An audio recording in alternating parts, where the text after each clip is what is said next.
you all. I'll say it again. You want to say it again? Yes. I didn't anything winning this weekend, guys. Man, I had a lot of fun. And my family is all from Colorado, Montana, and Ohio, and his family is all from originally from New Delhi. It was a real Cowboys and Indians team winning.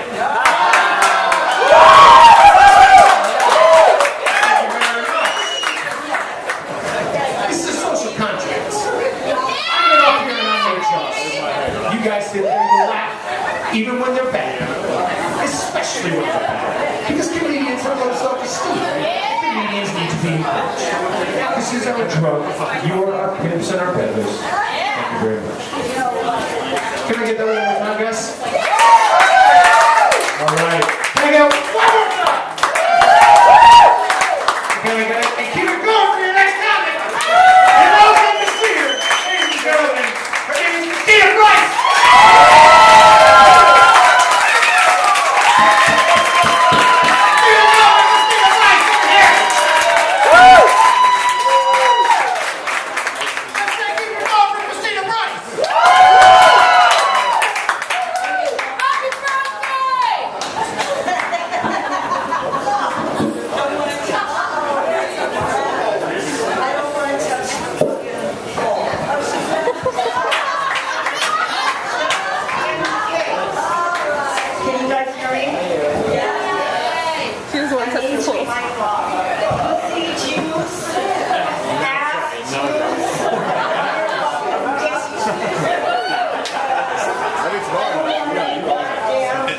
There's nothing turns me on more.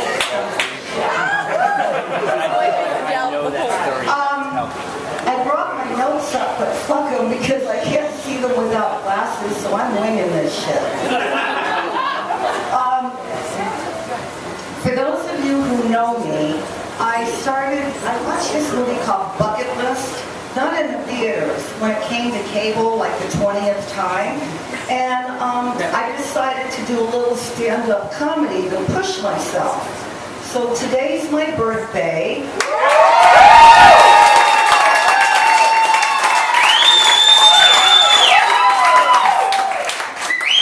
I'm 63 years old. And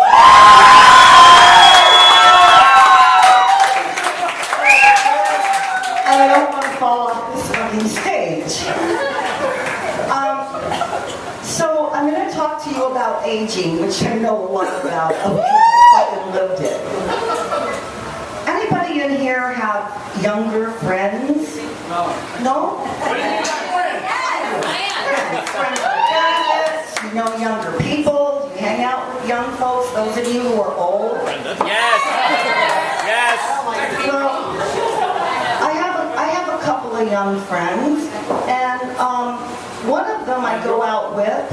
We have drinks, we have dinner, and the conversation gets a little convoluted once we have a few cocktails. For example, my friend who I promise not to mention because there are people that work here and he doesn't want to let you know, but everybody who knows me knows who the fuck he is.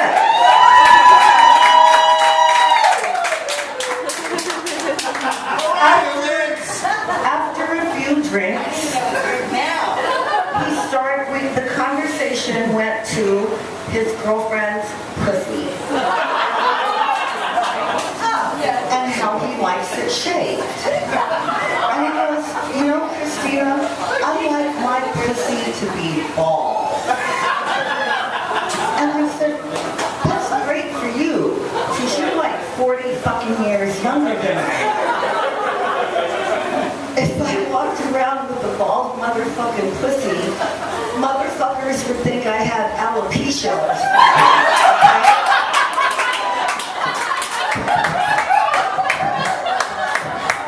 I need a motherfucking landing strip. I need a 747 or a 727 or a motherfucking helicopter, but I need a strip so I don't look like I have fucking alopecia. And I do want to say one thing real quick before I go on. I want to thank Sean for taking a risk on me because this motherfucker has never seen me on stage.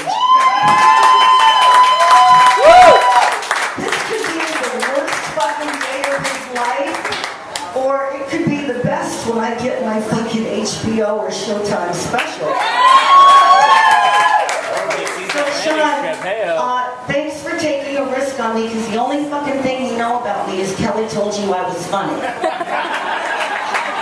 You bring this many people, I'll take a risk on you every week. And I want to thank everybody that came out to support me before I fucking fall on my ass.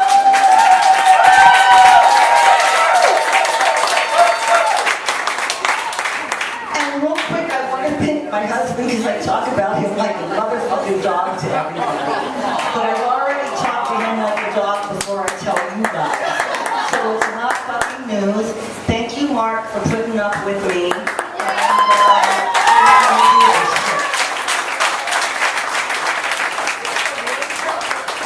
And thank you, Mark, for allowing me to tell this next motherfucking joke. Anybody here have an old boyfriend or girlfriend from the past that tries to, like, call them? No? I do. I had this motherfucker that I dated in the 1980s. He happened to be an athlete for a major basketball team, and this motherfucker was an asshole. So we broke up, and a year ago he called my girlfriend and said, "Hey Edna, do you think you could call Christina so I could get her number and talk to her?" So Edna called me and she goes, "Hey, so-and-so wants your number." And I said, "Okay, great. What happened in 1980 stayed in 1980. It's all cool." So this son of a bitch calls me and he talks to me. Texts me, calls me on the phone, and he would say shit like, "Hey Christina, how was your day today?" And I go, "Oh, it was great. You know, I traveled to Russia and I traveled to China and I did this." And his response was, "God damn, you're hot." Alright, this motherfucker wasn't listening to me. So he called again and the same shit happened. So I realized, this motherfucker is looking for 1980s pussy. 2013. This shit ain't the same, and neither is your fucking dick. So don't keep looking for 1980s pussy in 2013, because it ain't happening. The other thing I wanted to talk to you about was, thank you, clean stripper pole. Don't do that. Trust me. If I get anything, it'll come in my ear, so it's good. The other thing that I wanted to talk to you about is, I grew up in France, and French girls, vive la France, vive la République. But French girls spend a lot of money on lingerie. And when I lived there, it was no big deal to have panty lines, all right? You wore pants, you had a panty line, and you walked down the Champs-Élysées. I moved to the United States, and my panty lines are like a sin. Oh my God, you can't have a panty lines. Everything's got to be straight. Well, here's the deal. By the time you get my age, for all you guys out there, especially when you look at old motherfuckers like me, look for the motherfucking panty line, alright? Because when you get to be my age, if I laugh, something's gonna come out. It might come out the front or the back, but I might have a little poot. You want to make sure that bitch has panties on. If she doesn't, that shit is going to be in her pants and she's going to be walking around all day long. So fuck that shit. You need panties, and panty motherfucking liners. Alright?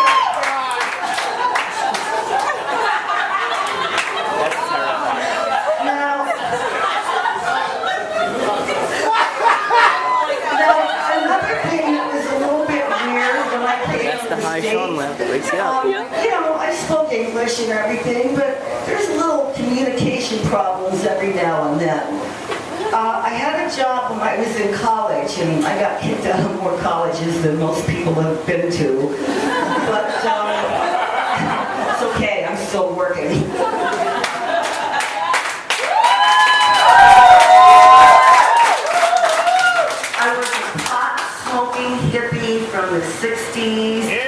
lava lamps and Jimi Hendrix posters, and I was working for the Presbyterian Church of Baltimore, Maryland.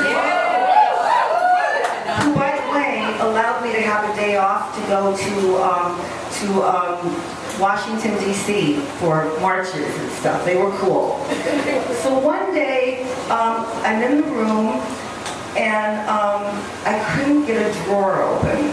So I went to Margaret, and Margaret was Margaret. She was like old.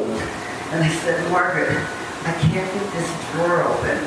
And she goes, Christina, just use a little elbow grease. So I said, cool. I went in the stock room, and for 20 minutes I was looking for motherfucking elbow grease. Alright? I figured this is America. It's gotta come in a can like WD-40 or some shit like that. And I couldn't find the motherfucking elbow grease. So I go out to Margaret and go, Margaret, I can't find the elbow grease. And everybody in the goddamn office laughed at me, and I'm looking at them like, what the fuck is wrong with you? This is America. There's gotta be elbow grease around. So these are little things that happen to you when you come from another country, whether you speak the language or not. Not so funny, but alright, it's funny, great. Now I want to talk to you about dumb motherfucking shit that people say. I went to a restaurant that pretty much everybody here goes to after work at some time or another. There's a cute little waitress with high-cut panties, low-cut top, and she's taking care of all the guys. So I go there and I meet somebody from another show, and we have a couple of drinks, and I'm hungry. So I said, excuse me, could I have a menu, please? And she goes, sure. So I look at the menu, and I wanted tuna tartare. So I asked her, how's the tuna tartare? And she says to me, it's not so good. So I'm thinking the tuna is old, like my pussy or something. And I go, so what's wrong with the tuna tartare? And she said to me, ooh, it's a little raw. God damn, you dumbass bitch. Tuna fucking tartare. It's supposed to be raw, just like my pussy.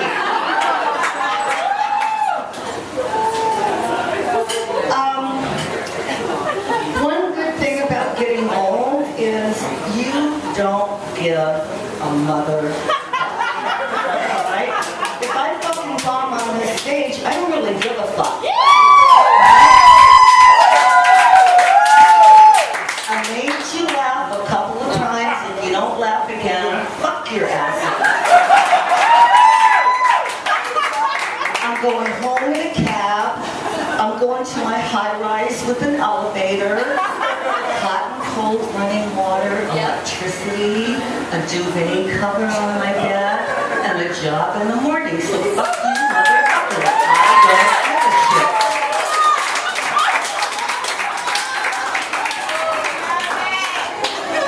So, speaking about the fucking building that I live in, I live near the UN, and it's multicultural. Okay, we have everybody there. Black people, white people, orange people, yellow people, polka dot people, green people, everybody fucking lives there. The United fucking Nations. And a while ago, I get in the elevator, I'm coming home from work, I get in the elevator and there's a woman with her, I'm trying to be nice, pleasingly plump little daughter. Alright? She wasn't pleasingly plump. That was a fat ass little pork chop eating, bacon eating, grit eating, fat ass little bitch. So I get in the elevator and I smile at them. Hi. The mother smiles back. Now there's a lot of Eastern Indians in our building. And the elevator door opens on the 16th floor, and as the elevator door opens, I put my foot out, and I began to pivot, and this little fucking fat-ass bitch says to me, get out, you stinking Indian. because I turned around and I said, shut up, you little fat fuck in a pink tutu. I cussed out a 6-year-old child, and I didn't give a fuck. She was a little fat fuck in a pink tutu. And they must have moved out of the building because I never fucking saw that little fat. Alright? I scared them off.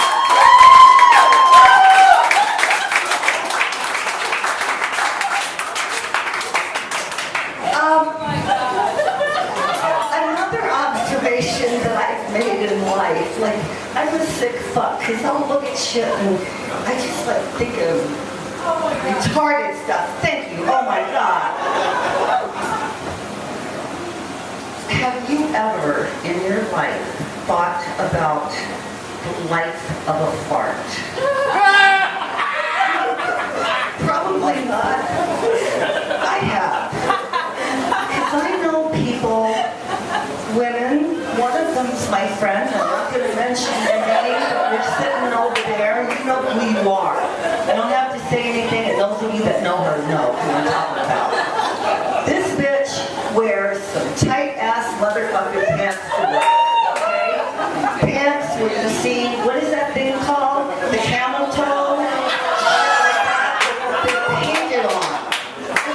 I wonder, like, goddamn, what would a fart say caught in those tight-ass pants? It's like, Jesus Christ, I gotta get the fuck out of here. Don't take the elevator. Can you, like, walk up the stairs and let an air pocket come in? Because this shit stinks. I'm getting it from the front and the back. I need out. Jesus Christ, you're farting and there's nowhere for me to go. Poor fart. Finally, she'll take a step. And that fart just comes out and has another life of its own. Beautiful thing.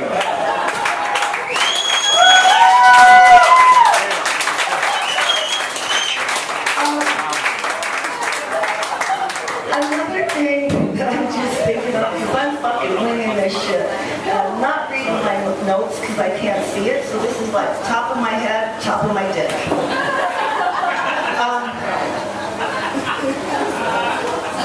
I was a flight attendant for like a little while in the late 80s, and I had some incidents with these little fucking French flight attendants from Air France. Those bitches were like cruel, and they all looked hot in their little Chanel suits, and we had on our, you know, key air suits, which were nothing. So these bitches were giving us a hard time, and I just decided I'm gonna fuck with you motherfuckers. So our plane lands in Dulles Airport, and the passengers get off the plane, and my girlfriend and I have this little fake bag stuffed with newspapers.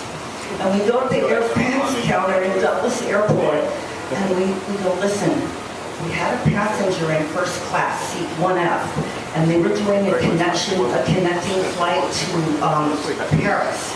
And they left a bag, and we want to make sure that they get it.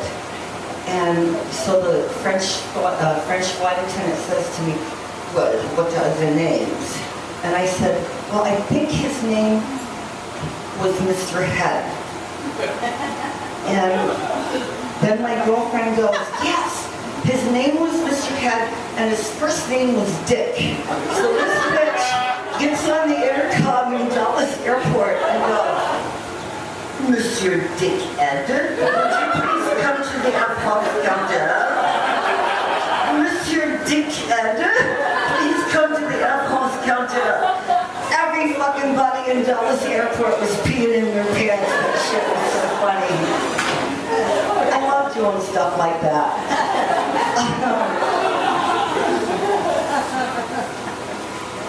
Has anybody in here ever gotten backhanded fucking compliments? I have. Yeah? Especially when you get a little older. I'm walking down the street one day, and this guy is passing by me. And we made eye contact a half a block away. And this dude, like as he passes me, he goes, ooh, babe, you're so seasoned.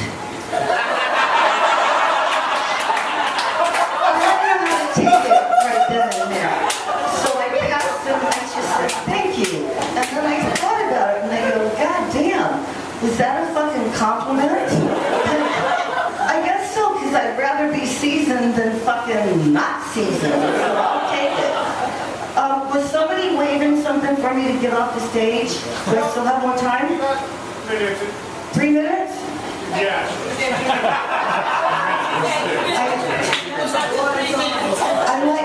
I totally forgot what I was going to say.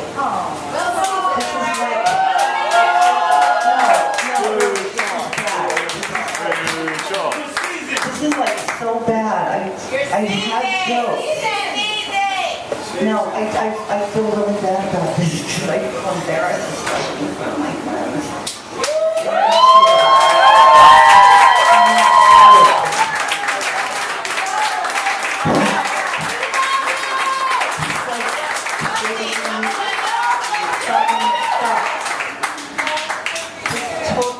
I'm so embarrassed. Just fooling you. I just wanted to see what motherfucker's gonna talk about me at work tomorrow. Bitch, you your shit on stage.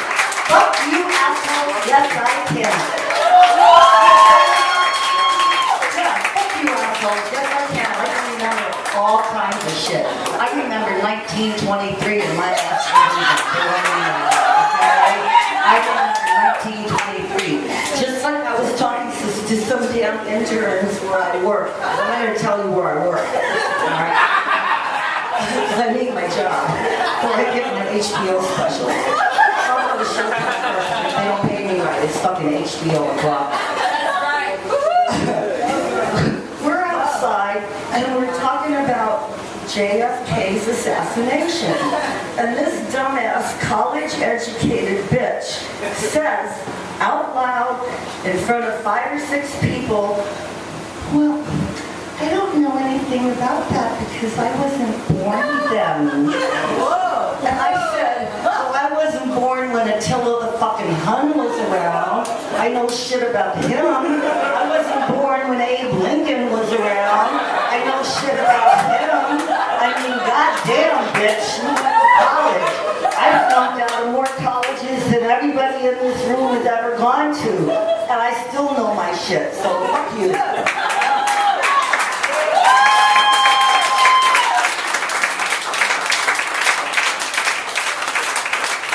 Sean, do I keep going?